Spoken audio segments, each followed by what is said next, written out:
इसमें एक व्यक्ति उपेंद्र मिश्रा जो मृतका का छोटा भाई है, उसको पुलिस ने सीसीटीवी के आधार पर पूछताछ के लिए उठाया था। पूछताछ के दौरान उसने अपना जुर्म स्वीकार कर लिया है। उसने पूरी घटना बताई कि 2 साल पहले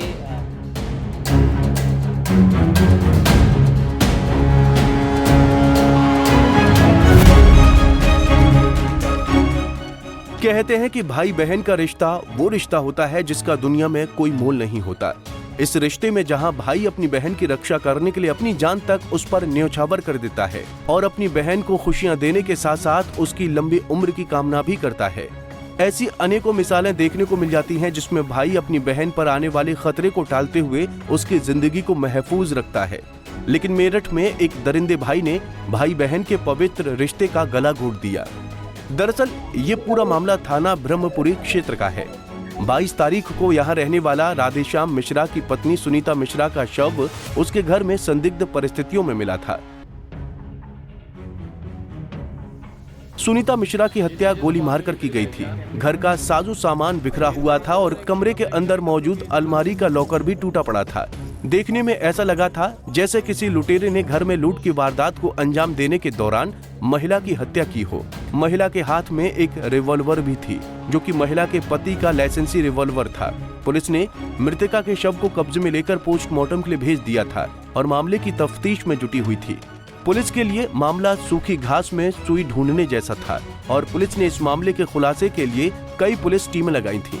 पुलिस की जांच जैसे जैसे आगे बढ़ी तो एक एक करके पत्ते खुलने लगी। लास्ट में जांच में जो सामने आया उसे देख और सुन हर कोई सन्न रह गया।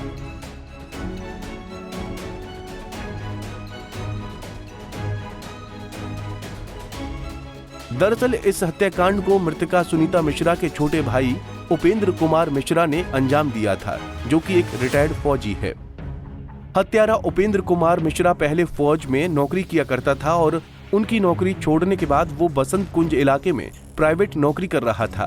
हत्यारे भाई ने पुलिस पूछताछ में बताया कि उसकी बड़ी बहन सुनीता मिश्रा की बेटी आशी का मोहल्ले के ही एक लड़के विकास से प्रेम प्रसंग चल रहा था और 2 साल पहले वो अपनी भांजी को सुल्तानपुर से मेरठ लेकर आ रहा था तो बरेली के पास उसकी भांजी आशी ट्रेन से उतरकर भाग गई थी और आशी ने अपने प्रेमी विकास के साथ शादी कर ली थी। इसी बात से मृतका सुनीता मिश्रा अपने भाई उपेंद्र से नाराज रहा करती थी और उपेंद्र को ही इस बात के लिए दोषी मानती थी। पुलिस पूछताछ में उपेंद्र ने बताया कि घटना वाले दिन शाम को 6 बजे उसने अपनी बहन सुनीता को फोन किया तो बहन ने उपेंद्र को बुरा भला कहा, जो कि उसे नागवार गुजरा। जिसके बाद घटना वाले दिन वो आनंद विहार से मेरठ बस के जरिए पहुंचा और फिर गली में पहुंचकर उसने सड़क पर पड़े पत्थर उठाकर अपने पास रख लिए और फिर अपनी बहन के घर पहुंचकर दरवाजे की घंटी बजाई और जब बहन ने उसे पहचान कर दरवाजा खोला तो उसने अंदर घुसते के साथ ही उपेंद्र ने सुनीता के सर पर पत्थर से वार कर दिया, जिससे सुनीता बेसुध होकर गिर पड़ी और फिर उपेंद्र सुनीता को उठाकर कमरे में ले गया। उपेंद्र को पहले से पता था कि अलमारी में उसके जीजा की लाइसेंस रिवॉल्वर रखी है, जहां से उसने अपनी जीजा की लाइसेंसी रिवॉल्वर निकालकर सुनीता के सर में गोली मार दी और रिवॉल्वर मृतका के हाथ में ही पकड़ा दिया। जिसके बाद उपेंद्र घर में लगे सीसीटीवी के डीवीआर और सुनीता का मोबाइल फोन लेकर वहां से निकल गया।